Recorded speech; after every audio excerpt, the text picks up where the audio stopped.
am live, I think. It says I am. There's red flashing. Hopefully it's working. I haven't done it this way before. I'm going to jump on my phone to make sure that it's there.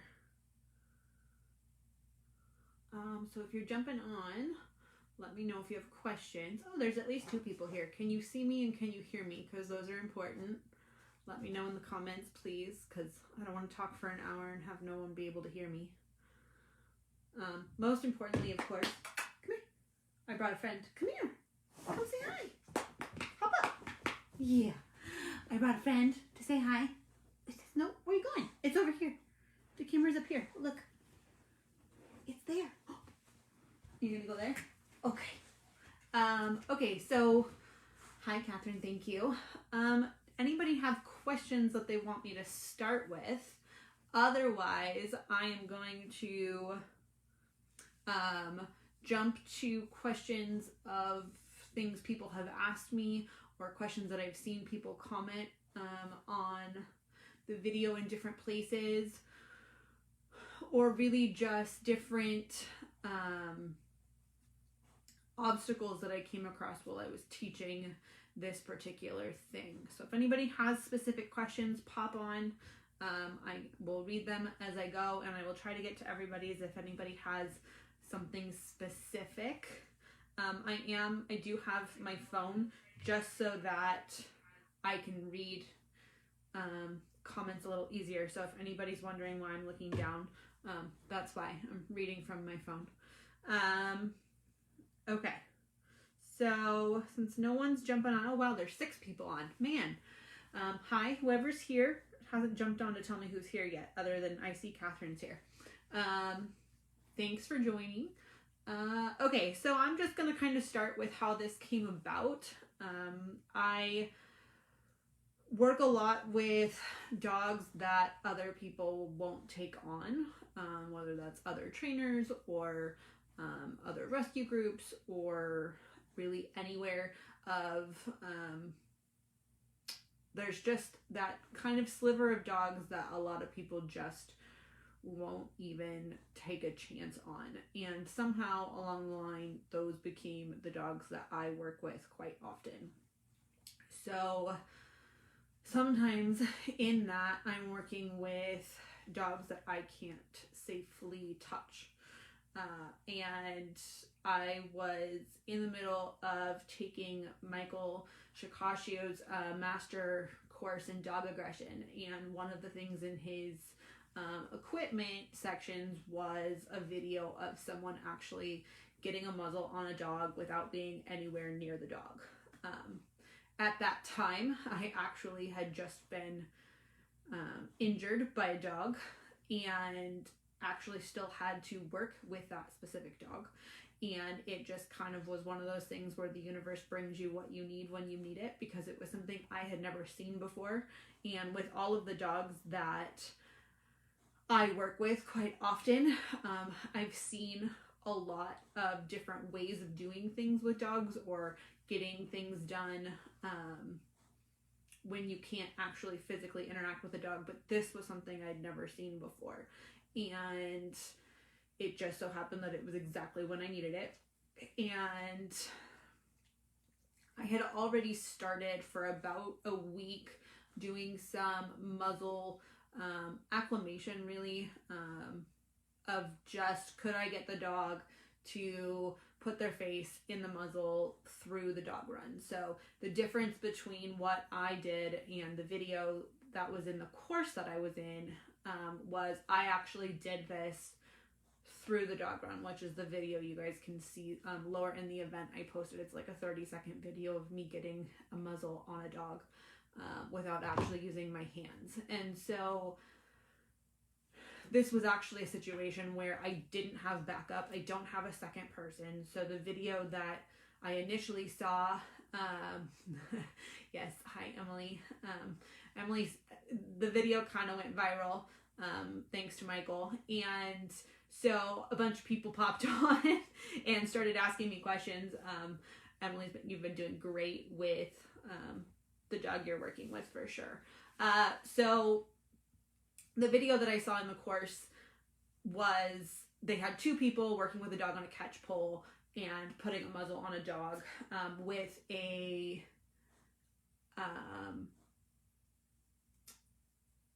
with the grabber stick. Catherine, the video, the dog was in a kennel in my video, not in the video that I saw. So I had to adapt it for my scenario because I didn't have a backup person. The video is with a Malinois in a kennel, if that's what you're asking me specifically.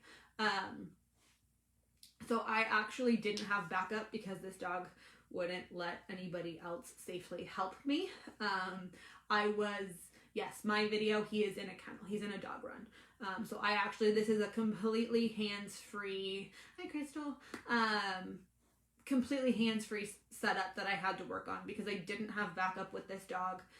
It wasn't safe for me to have backup, even more so I generally don't recommend that, but this was a case where it would have made things worse, not better. So I had to figure out how to interact with this dog without putting myself in any further risk and not putting him and any further risk to actually have any reason to bite me or injure me.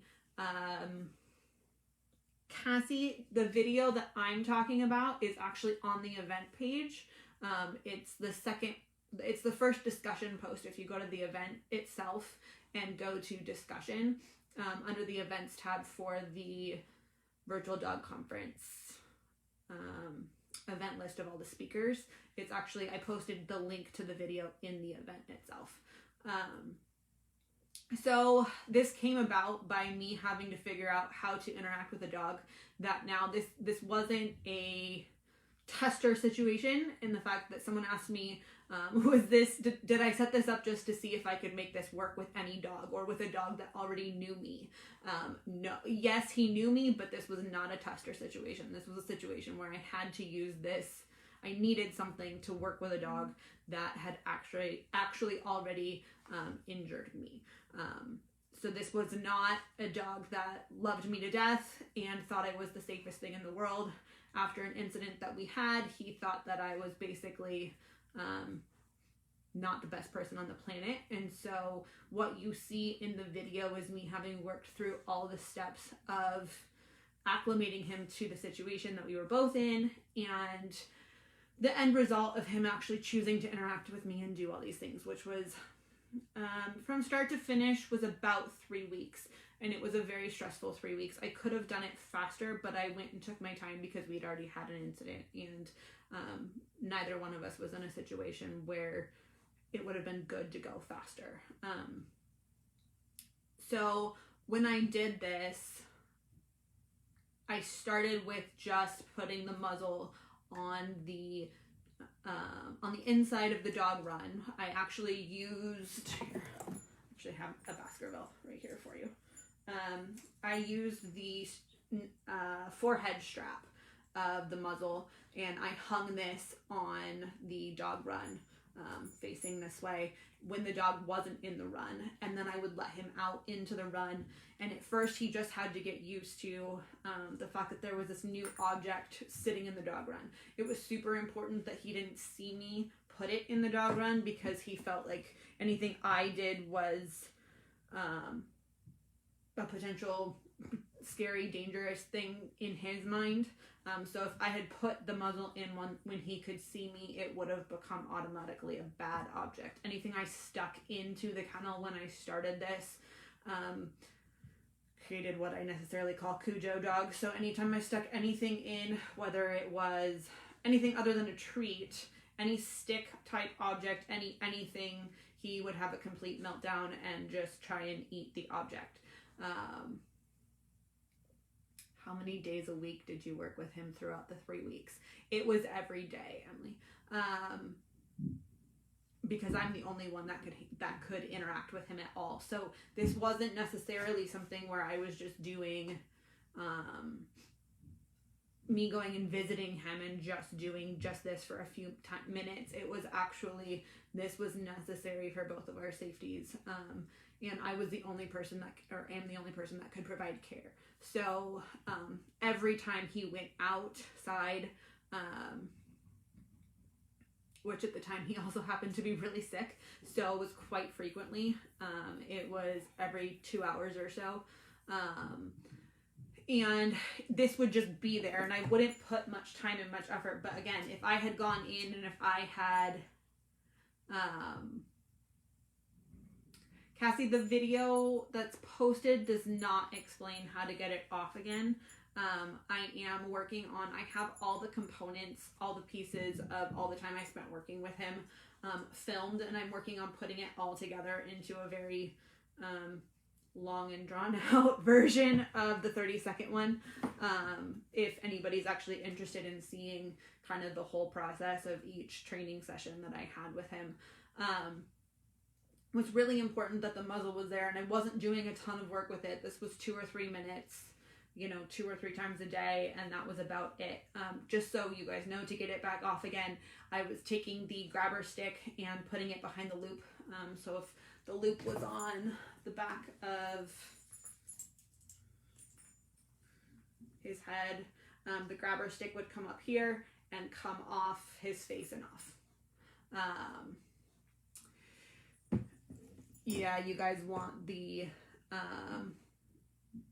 okay, so when I do get everything posted, I will definitely post in here that I have the longer version posted. This was more for a Q&A to see if people were interested or what questions people had. I saw quite a few that were posted of just, how did this even happen? Was it a tester dog?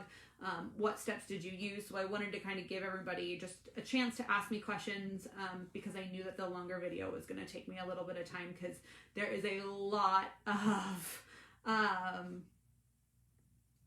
yes, you can practice on a stuffed demo dog. I would actually also recommend practicing this on dogs that like you first. Because doing this, the steps that I did when in teaching this, I made a lot of guessing pieces. I did a lot of, I wonder if this is going to work, or maybe this. And I went through a lot of trial and error over those 2 and 3 weeks, which is also why it took me longer than it might now. But I was also working with a very extreme case. This was not a dog that I could even go in the dog run with. So it's not, I wouldn't recommend starting this and learning the mechanics of it for your muscle memory with a dog that you can't physically interact with unless you absolutely don't have a choice. Because it does take some learning of what works, not just based off of watching my video, but actually looking at the dog run or the environment that you have. Because what worked for me with the dog run that I was using with the specific dog I was using is a little different than what's going to work based off of Emily and I had a conversation earlier that she has really small slats in between the spaces for a dog run that she's working with a dog with. And so her ability and to put the grabber stick in different places is a little bit different than mine. So you really do have to look at not just the steps of how this goes together, but also what you have specifically working with the specific dog you're working with. So the steps that I can break down for you guys, I started with, like I said, just this on the dog run. So I wasn't around, this was hanging from I actually took this Baskerville, it was probably actually this one, and I clipped and I hung from a carabiner, I hung this onto the dog run itself. And then this was around when the dog would go in and out of the dog run without me doing anything. You can see the other really important piece here. I recognize that this seems counterintuitive considering that we're doing this for safety, but if you don't cut the mask out, the dog has too hard of a time actually pushing through. So in training, you really need to have a muzzle that you can cut the mask out to reduce frustration and make it a lot more pleasant of an experience for the dog. Now, if I had to, I could use a regular full mask one on the dog that can do this. So this is basically my training muzzle, and how I work on this. If you truly feel like you have a situation where you can't use a muzzle with even this much cut out, you should start here hands-free still, just from a frustration standpoint. When I got to the point that I was actually putting this up and over his ears, I was doing it with one that had, I think I left the top bar here. And he just was getting super frustrated because he couldn't truly push his face hard enough against me pushing back. So major top tip here is cut the mask out. From a Baskerville, this is, there's one bar here, and one in the middle. I do leave the wings. The wings are great, or at least that's what I call them, they sit up against your dog run and they keep it kind of stable. So that's awesome for when you're initially training. So when I hang it, in this instance, I would be the dog and you guys would be me. I hang it so that I can feed very easily through here to the dog.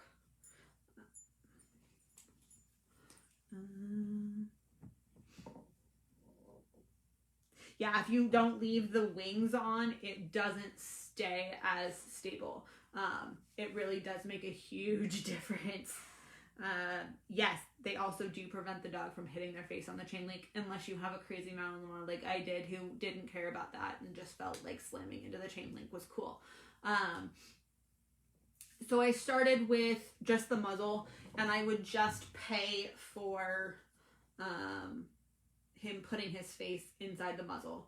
And I would was at that time paying through my fingers just to the edge of, with chain link in between. He'd put his face in and I'd pay here. And then I would go and I would throw a piece away to release the pressure of any interaction and allow him to leave. And then if he came back and offered it to me again, I would do the same thing again and again and again. And then I went and started feeding a couple of pieces at a time, and then releasing him away. And then he would start offering duration for me a tiny bit. So I would kind of hold the food right in front of the mask right here, and he would kind of leave his face there. And you can see I'll post some cute photos of him kind of putting his head in and cocking his head to the side like, oh, this is fun. And you really want to work to the point where they're full on resting their face, resting their chin in the whole muzzle. Like, he was legitimately, he'd just stick his muzzle in and just hang out. Like, he was like, oh, this is a good face holding situation, I'm just gonna do this. And that's really what you want to work towards for this part in the very beginning. That's its own piece. Then the second piece to this, which you want to do completely separately, is getting them used to the grabber stick. And with the grabber stick, again, completely separately, you don't want even the muzzle basically on the kennel door or anywhere involved, in the sense that you don't want them to be paired at this point. You want both objects being crazy high value to the dog and crazy exciting. Now remember, when I started this dog, anytime I stuck anything inside the kennel, would Cujo out and decide to eat it. Or try to, at least, and just from panic. So I had to go really slow, and we went so slowly that with the grabber stick, what I started first before I ever stuck it inside the kennel, because I knew he had that response, I actually grabbed a metal measuring cup and I put some really high value food in that metal measuring cup, and I used the grabber stick to slide it underneath the kennel door. So he got to see the grabber stick coming towards him and leaving, but it was delivering one of his favorite things, which was actually at the time satin balls inside a measuring cup. And then once I did that, I think like 3 times, even in one session, then I could start sliding the grabber stick under. Then I would put kibble in the measuring cup and I would slide it under with the grabber stick. And then I did just the grabber stick with some kibble. So one piece, the grabber stick would hold the piece of kibble, then I'd slide it under the kennel door and I'd drop it and I'd let him eat it. And then I started sticking it in, but at lower angles, so that he could just see it moving in and out. Then I did what I call get it with your paw, where I just wanted him to really start interacting with the stick by his choices with his body. So we started doing whack it basically, and that just really got him super comfortable with, oh, that plastic thing, I hit it, I feel it touching me, this is kind of fun. And then I went to booping it or touching it with his nose, would then deliver food away from it, and he could come back and hit it with his face, and I would deliver food further back again. Then I went to moving it around and getting him to touch it in different places, kind of all completely in the front of his face though. Like I wasn't going anywhere above his head at that point or anywhere towards his body. Then I would do, once he was actively searching it out at higher levels, then I did above his face, so he started having to look up and target up. And then I went from that part to actually touching the back of his head. And when I did this, I broke down the pieces of what's it gonna feel like when I try to get this muzzle up and over his head. Where is he gonna have to feel contact, and where is he gonna have to feel those things happening. At the same time, I started working on a PVC stick, doing squeeze shoots. So I would put a piece of PVC pipe in the kennel, and I would ask him to go into it, and I would squeeze it up against his body, which got him really used to squeeze being something's gonna apply pressure. I did that completely separately from the grabber stick, just because if it went badly, I wanted it to go badly on something that wasn't the grabber stick. Then once I got that, he started understanding what a little bit of physical pressure was going to be on him. So then I started doing actual pets. I call it pets just because that's my cue for it. With the grabber stick itself. So I started actually petting him on the back of his head and kind of just rubbing him all over wherever he would let me, kind of scratch his sides and all of that with the grabber stick, just so he could get really comfortable. I wanted him to love the grabber stick as much as possible. And that's when, at that point, when I got I love both of these objects so much that I go crazy when I even see them come out. That's when I brought them together. And when I brought them together, I put the muzzle back on the muzzle door, or on the kennel door, sorry. And I repeated the process for the grabber stick, basically, of all the places around you, up and over your head. Can you do it? Can you accept touches and scratches and those types of things? And then I did it with not just can you see the muzzle, but can you give me duration of basically a chin rest in the muzzle while I do all these other pieces with the grabber stick. And it wasn't until I got to that point where I would get chin rest level duration within the muzzle, like he was actually applying pressure and pushing the muzzle down when I did it, that I started even contemplating using the straps. When I did the straps, it was a little bit ridiculous. I had to go through a bunch of different angles. I went through putting strings in places and trying to get, oh, well, I'm going to need 2 grabber sticks and I'm going to need this, that, and the other thing. So learned from my trial and error, I guess. So then when I did the muzzle part on the kennel door, I was doing it with just this. So all of this, all of the extras, was wrapped up underneath. So he hadn't at that point had any straps whatsoever. So it was like this. Then once the grabber stick was his friend and this was his friend, I went to this. So he had to, still on the kennel door, he had to go past this cloth stuff. The next piece that I went to was actually strapping up the muzzle strap at the largest possible place that I could get to.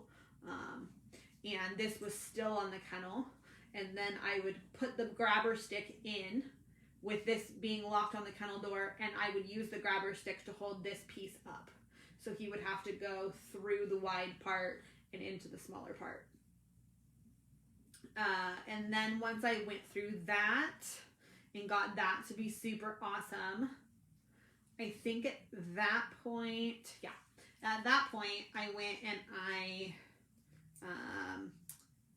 strapped it onto the kennel door. Actually, that's probably when I took it off the kennel door, because once you get to this point on the kennel door, it's a little bit stressful. If they try to back out, they're gonna feel stuck to the kennel door once you get here. So once I got here, by putting the forehead strap in, things got a little bit more complicated. And that was because there was just more things for him to get caught up on, and I had to take it off the kennel door, so then this wasn't being held. So I tried a bunch of different things. I used 2 grabbers for a while. That was fun. I used strings, like I said, for a while. That was fun. And what I came to find out was that one grabber stick was an uncoordinated handler who couldn't hold the trigger for very long on the grabber stick, and the grabber stick was really long. Got a really frustrated dog very quickly. So I ended up completely kind of backing off and going back and going, okay, how can I do this? I know you love the muzzle. So I got down low on the ground, which is what you'll see in the video.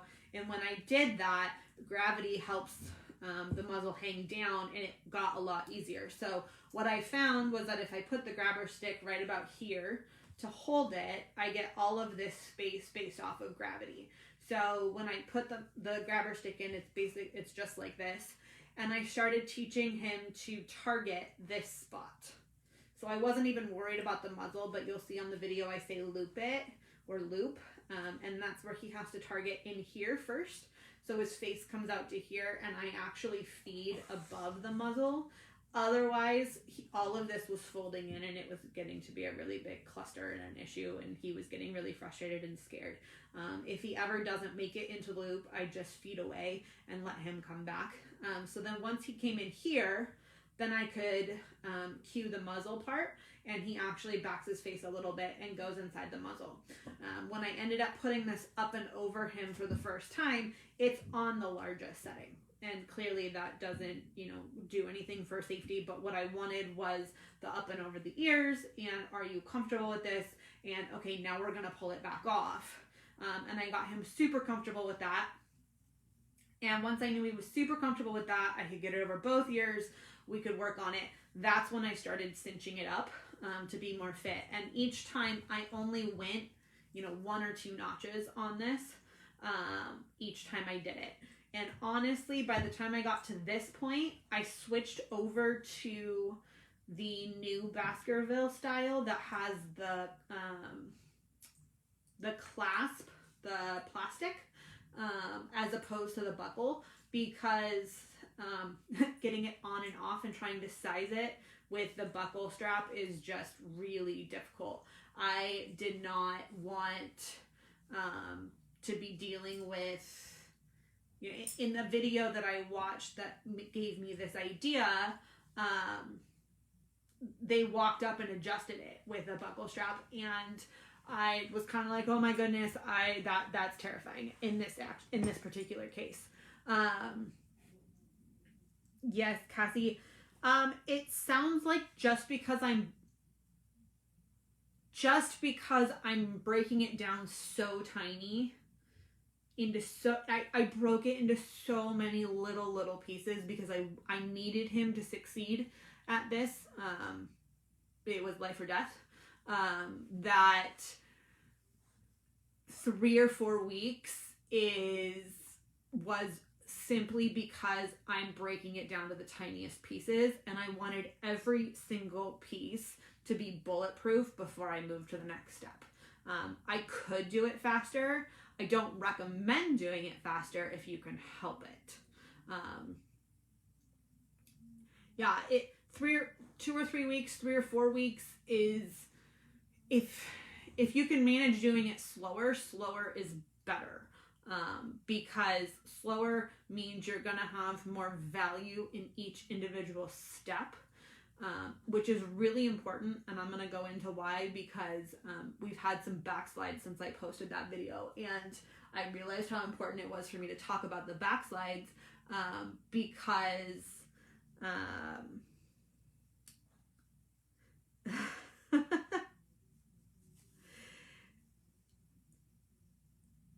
Cassie, I think it goes faster each time you hit different parts as the dog gets more and more comfortable. That's one of the reasons why it's so valuable to do the grabber stick and the muzzle separately, because once you start building different levels, it does go faster if you have two really high value objects when they come together. A couple of things that I can think through of why it would take longer is you're trying too hard.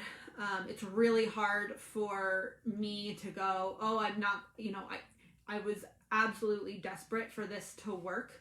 And it really was kind of this kid's last chance was for something like this to work. And I didn't know if I could make it work until I did it.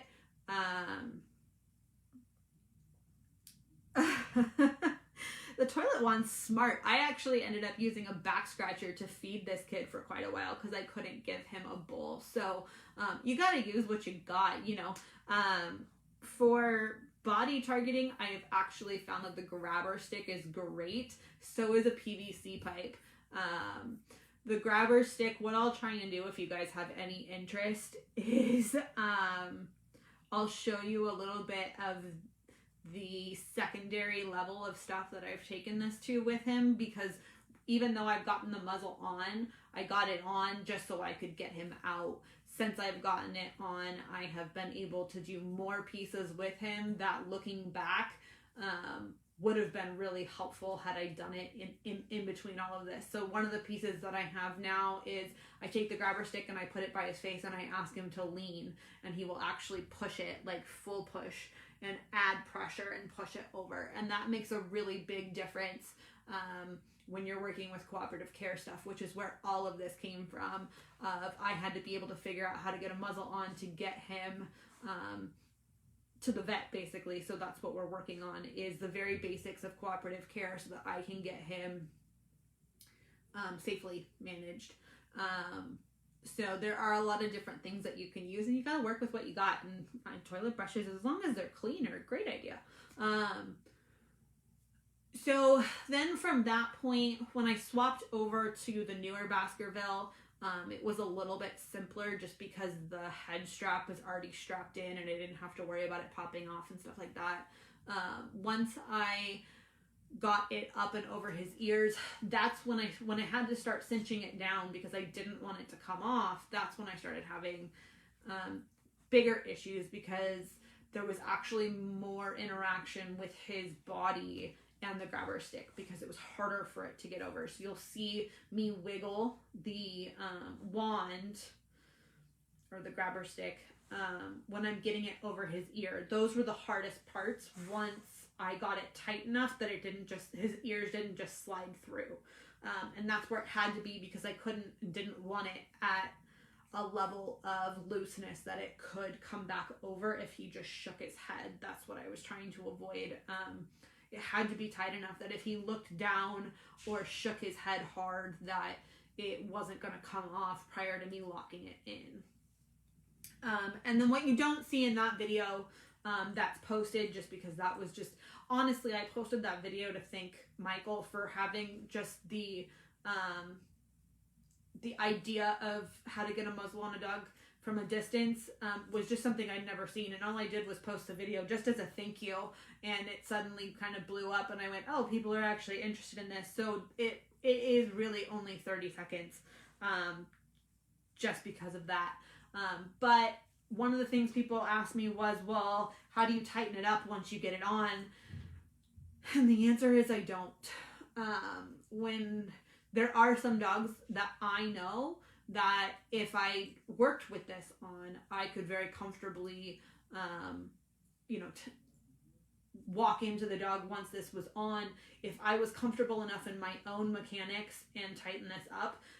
The thing is, I'm really clumsy, and my mobility is limited, so I don't do things that might put me in a weird situation, especially with a dog that I have a history with like that. So I had to find a different way to do it. And the reason why I grabbed this, what I ended up doing is I have I put a key ring in the back loop of the new muzzle, and a small key ring. And from that, I put a small carabiner about that long into that. And then I put an even smaller carabiner down here into this one. So there's a carabiner on the top and a carabiner on the bottom. And then when I work with dogs, they all wear a, have one on. Fun to have a demo dog, even when I wasn't planning demoing. When I work with a dog, I use these type of collars that have just your regular leash clasp, but also an escape ring in the collar, so it helps twist it off if the dog ever gets stuck. Well, it turns out when you're doing muzzle work on a dog that you aren't sure if the muzzle's going to stick on, this became super, super valuable, even unplanned. So I clip the top clip, so when it goes up and over the forehead clasp, I have a carabiner there. That goes to this typical leash piece. And then my bottom carabiner on the chin strap goes to the escape ring on this, on the bottom part. So it sits like, well, like that. Nope, like that. And I have my carabiners attached to that. And that's how I know it won't come off. And that's why it doesn't need to be perfectly tightened all the way down. And that was my comfort level, because I didn't want to be in a situation where I was walking in and potentially loosening the muzzle in a situation where I could get injured. That was important for me. Some of the other questions I think I saw were, did I do counter conditioning or desensitization to the grabber beforehand? And yes, I kind of personally use the more of the word acclimation, so I just get them used to it. I don't know that I would say I was doing either conditioning or counter conditioning.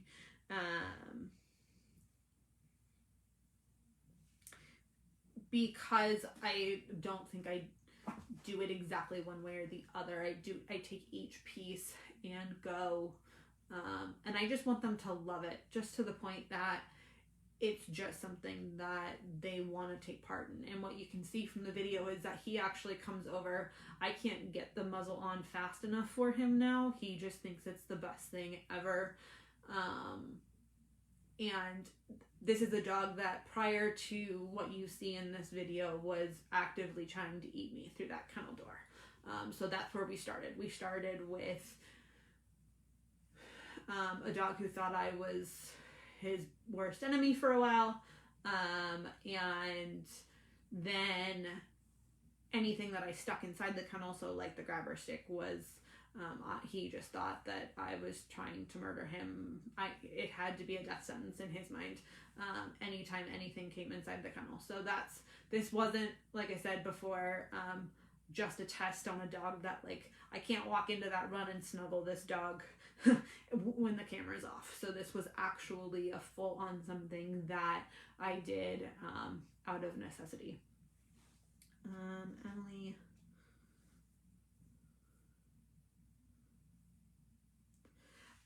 Emily, with where you're at right now, I would actually probably break it into 2.5 minute sessions each time. Yeah, Catherine, a strong drive into a muzzle is absolutely fabulous. And what I actually did is I actually put the dive part. I know you said drive, but for me, I actually like that dive. Like, I like the actual intensive push part I really put push on cue. So you'll see me say, I think in the video, push. That's because what I started doing was going, hey, I'm going to put the grabber stick in, but I'm not going to push the grabber stick up and over. You're going to push your face into the muzzle. Similarly to how I put on harnesses and collars, I don't just try to get them on the dog as fast as possible. I make it an option for the dog, and I expect the dog to do the work and come inside the harness. Same principle, except on this, there's actually some resistance. So some restraint training and stuff like that kind of goes into it. Granted, this is obviously much, much easier on a dog that you actually can physically assist. But the whole part of this was, is this possible to do from a distance? Is this possible to do on a dog that you don't have 3 weeks to train? Yes, it is. But it's not going to be quite as happy or as choice-based as what I did here. The only time where I would use something like that or use it in an emergency is if I didn't have a choice. And like if the dog was bleeding out and I absolutely had to get the muzzle on in order to get them help. But in any point in time in which you can take the time to get as far along in the process as possible before you actually have to get it on for some reason, the better. And one, really important piece here is this was meant to be the whole reason why I did this and filmed this and wanted to know about this and tried to put this to use was because the original video that I saw wasn't choice-based, wasn't consent-based. And that was really important for me when I was working with this specific dog, because at any point in time, actually, in all honesty, it's really important for me with every dog, except in emergencies. But with this specific dog, I knew if at any point in time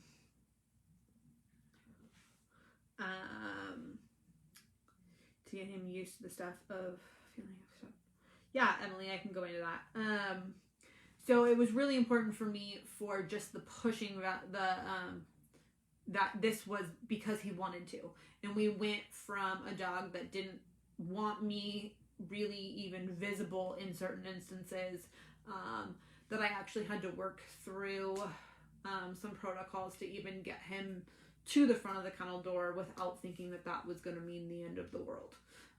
So there are other pieces to this besides that, and depending on the situation you have to work in. I've worked in a shelter with dogs with a lot of bite histories, and I could see this was something I wish I had known about. And that was such the kind of light bulb moment for me, is going through defensive handling courses or aggression courses and things like that. This just wasn't something I'd seen in all the years that I've done severe behavior and the level of dogs other people won't take on. This just wasn't something I'd seen, and it was just kind of like, oh my gosh, there are so many dogs that I've worked with that I could have used this on. And I'm all about sharing info, because the more we share info, the more dogs I can help. Okay, so Emily, can I go a little more into detail about the steps I took to get him used to feeling of stuff pushing into him without the grabber? Yeah. I wonder. I don't think I have a stick. Oh, I have a check. Hold on. I'll be right back.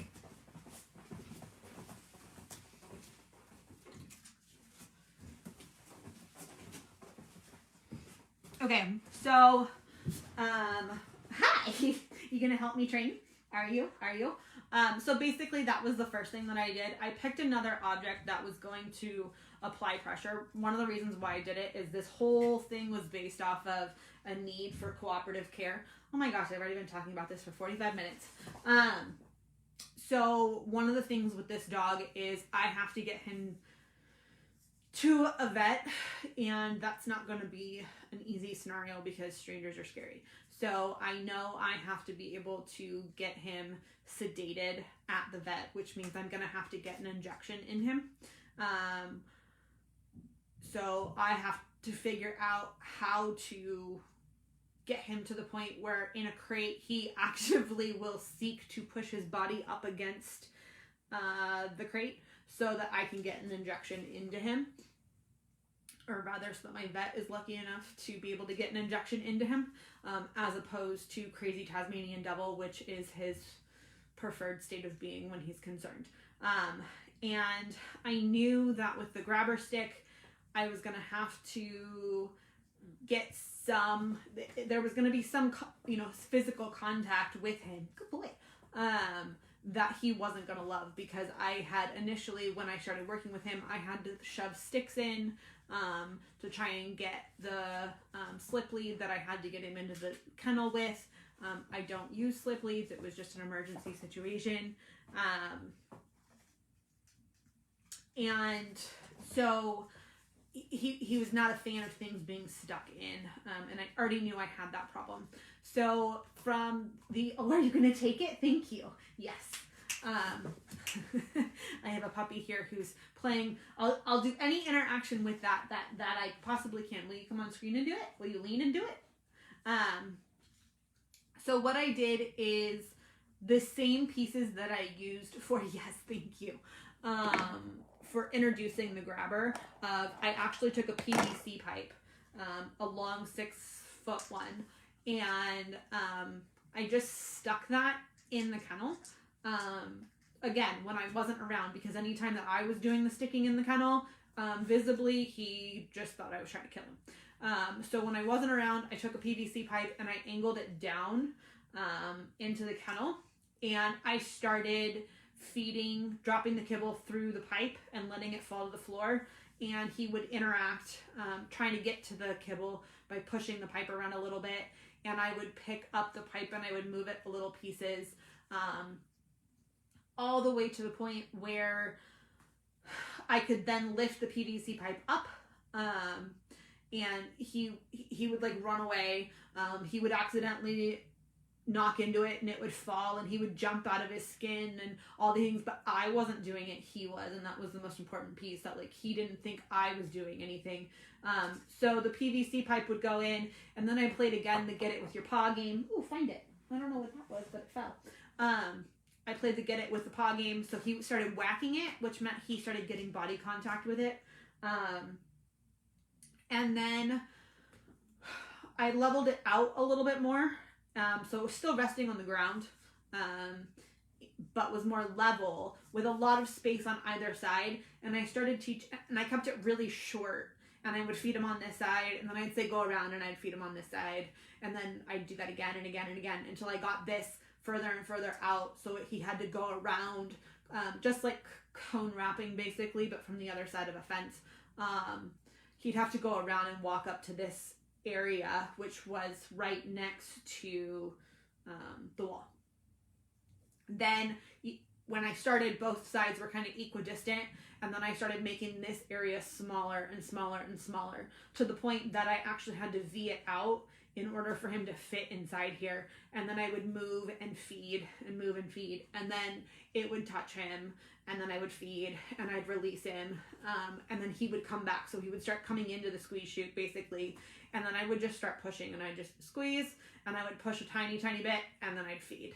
And as I squeezed, I fed. And so now he knows that squeeze as a cue means yes, there's pressure, but it's going to back off. And in doing that with the PVC pipe, it meant that he didn't have any association negatively with the grabber stick, which is really important to me, or the muzzle. So I got him to start giving me duration on a squeeze when it was super important that I was going to have to do that with the grabber stick, which you can see when it goes over his head and I have to wiggle it to get it up and over his ear. I was going to have to do duration wiggling and duration just pressure physical, especially when it comes off. That's a hard one because you have to get the grabber stick up under the strap, and it creates a lot of random unknown what's coming touching and pressure, and you kind of have to dig in a little bit. So it was really important that he was super willing to participate in basically a consent-based squeeze shoot, because he was going to get that with his head with the grabber stick. So that's how that came about.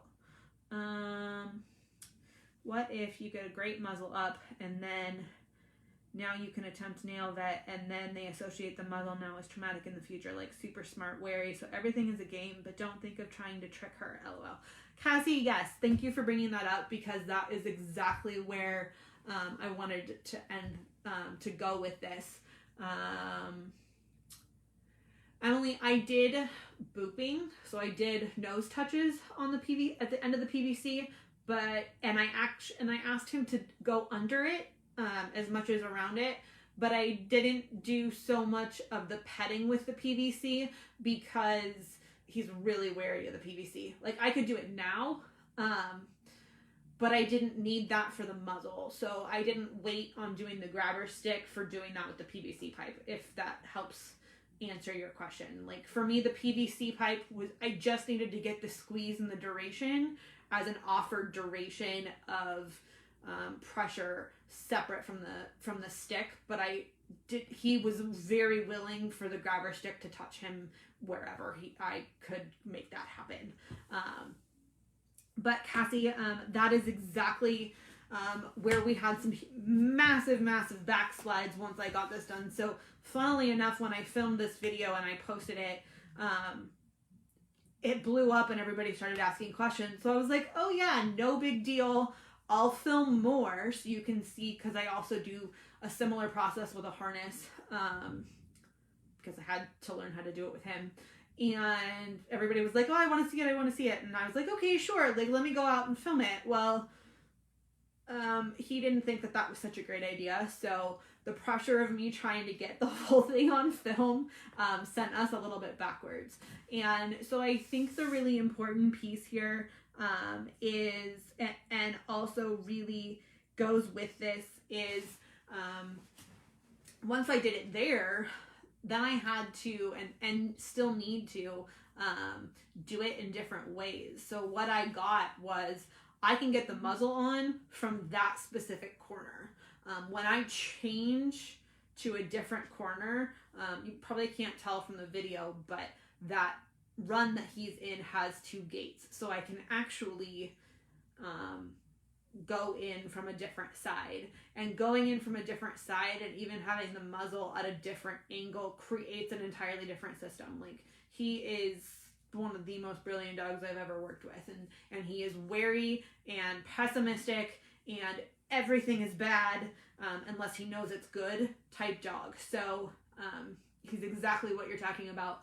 And when I went and changed it just to a different angle, he lost it on the grabber stick, something that he loves, but because I went to a different angle, suddenly the pressure was too much and the grabber stick was just way too hard. So what I would say, again, I did the same thing. I have to be able to get the muzzle on through the crate. That's my next step with him, is to get it on and get it off through the crate. So now, I think I filmed that 3 or 4 weeks ago now, and just this week I tried to do it through a crate. So not out in a dog run, but in a smaller confined space. It is a Great Dane crate, so it's not a tiny space, but I do need to be able to get it on and off from there. And when I went, he put it on great, but when I went to take it off, he lost it on the grabber stick again.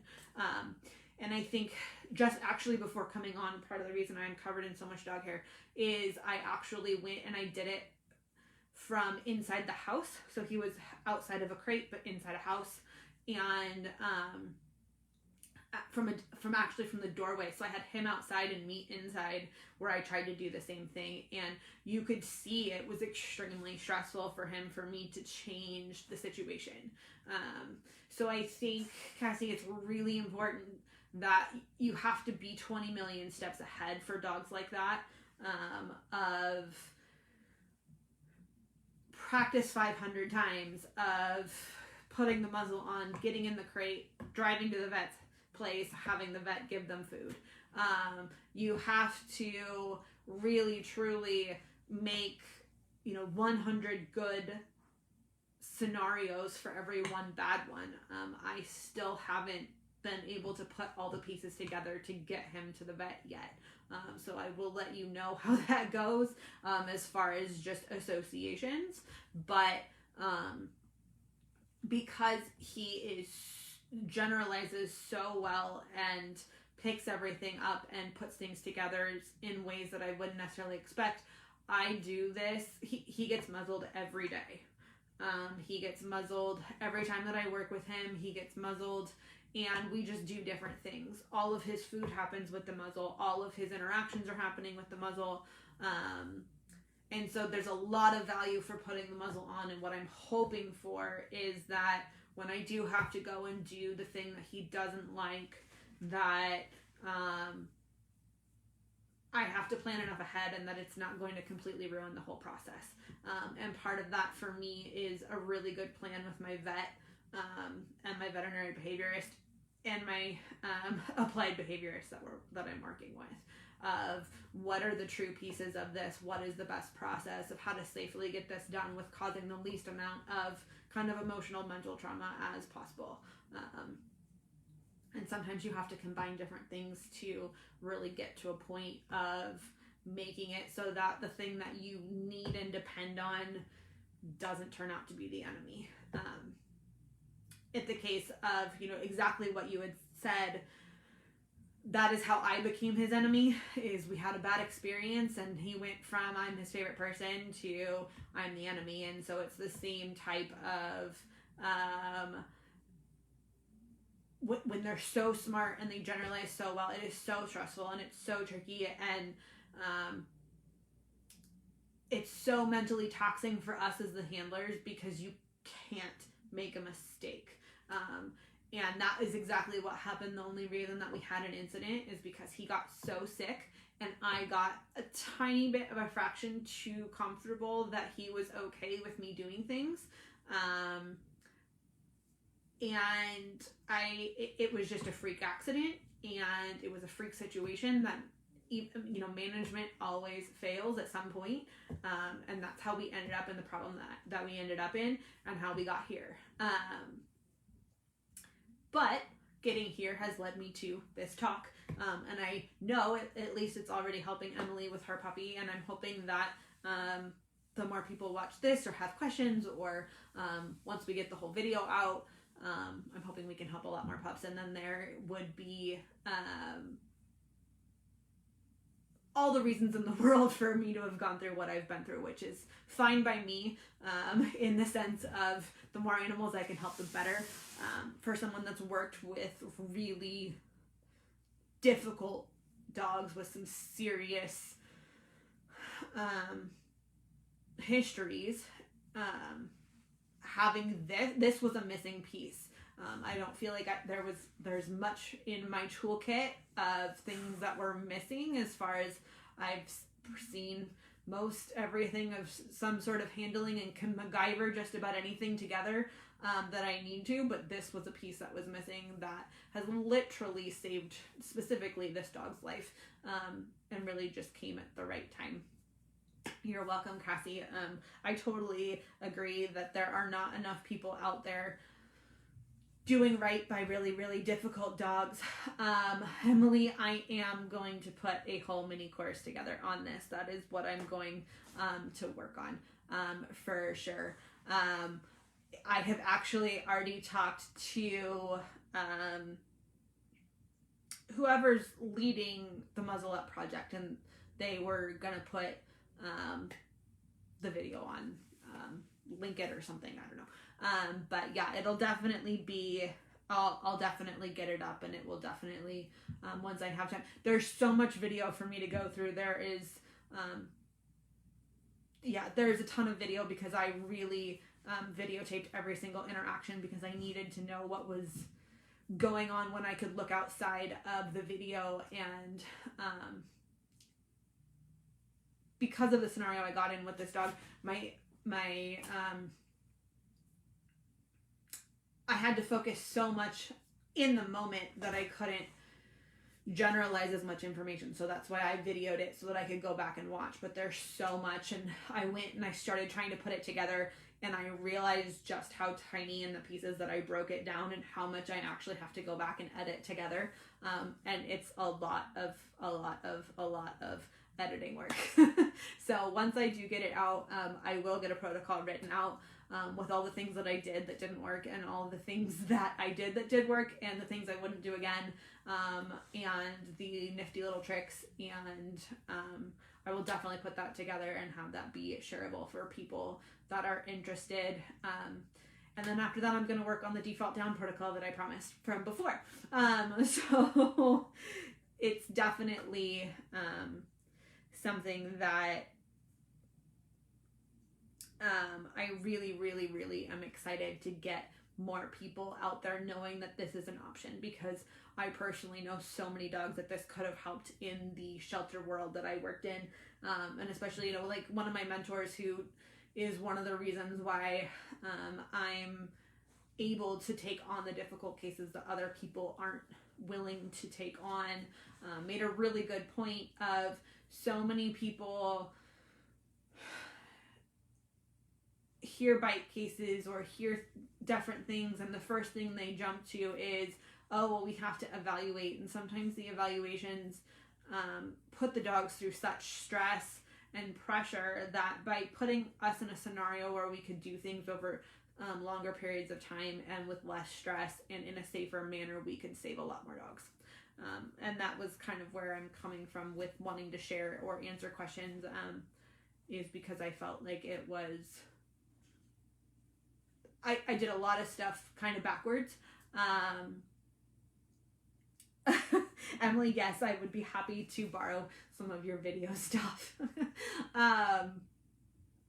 It was just important for me to share, because I know that there's other dogs out there and other trainers out there, because if with everything that I have gone through in my career of working with difficult dogs, this hadn't come across something as an option for me. I really wanted to make sure that it got shouted out there as loud as possible, that this was an option for people to use. All right. I think I got everything. I think I got all my questions.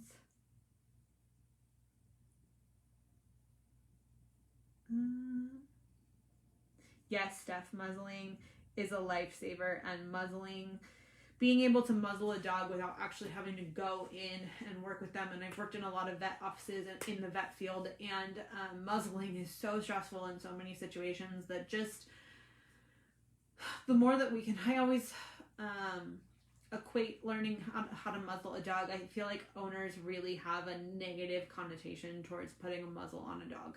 And I am of the mind that every dog should be comfortable wearing a muzzle. I don't care if they,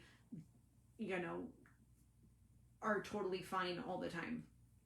You just never know. I've seen some really freak accidents, and you just never know when a muzzle might be necessary. And yes, I'm preaching to a choir, saying that to a group of trainers, but what I kind of tell people is learning to wear a muzzle is kind of the equivalent of learning to change a tire.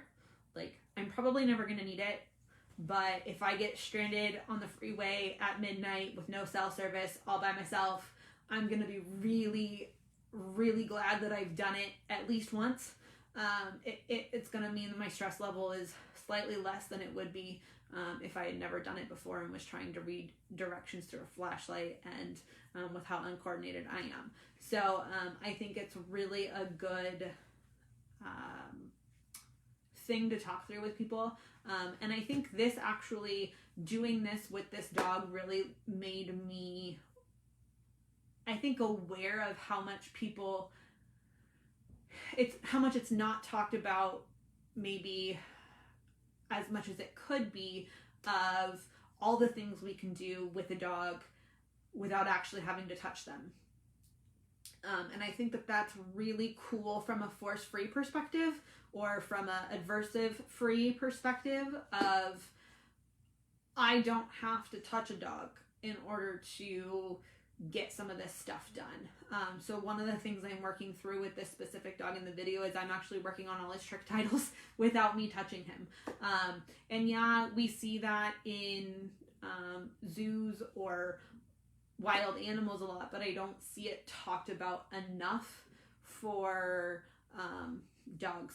And I'll leave cats out of it just because I am not the person to talk about with cats, but there is so much that can be done with a dog to, even if it wasn't necessary. I think it's an amazing challenge to challenge people out there to what can you do with your dog if you can't touch them. Because I think a lot of people realize very quickly how little control or engagement they have with their dog if they have nothing on them. If you can't use a leash, if you can't touch them, if you can't grab them, what can you do? And I think it's really eye-opening for a lot of owners and for trainers who are jumping from an aversive based to a force-free based. It's really eye-opening to me to be able to have the conversation of, I don't need to touch a dog to get that to happen. And with this protocol and with the default down protocol I talked about last time, those are and have been my biggest eye-opening pieces, because actually the default down protocol was actually the first step to this. To muzzling this dog at a distance, hands-free. The first piece I had to go through was that default down protocol, because I had to get him to not be trying to eat me through the cage when I was around, and that was its own piece, and that was its own consent based, because at any point in time in this muzzling process where he went, okay, I've had enough, and he backed off and laid down, we were done. So it's really, I think, a cool conversation that we could start having of, as maybe a challenge to put together of like, what can you teach a dog without touching it? Because I think that there's a lot to be learned for what people can learn from their dogs, or learn to teach their dogs, and really learn kind of the knowledge that they're missing to make that happen. And that's a really cool conversation to have with other trainers. Okay, I've rambled on for an hour. I hope that was somewhat interesting, or somewhat helpful, or somewhat interesting. Here, just to end it on a happy note, there's cuddled up puppy sleeping on his boundaries for my PDTs that watch this later. There's my net time. And if you guys have any questions or are trying to do this with any of your dogs and want specific help, I'm always happy to answer questions. Just pop me a PM, and I'm always happy to look through videos and walk you through anything, because I think sharing is caring about more dogs. And I hope you guys have a good night.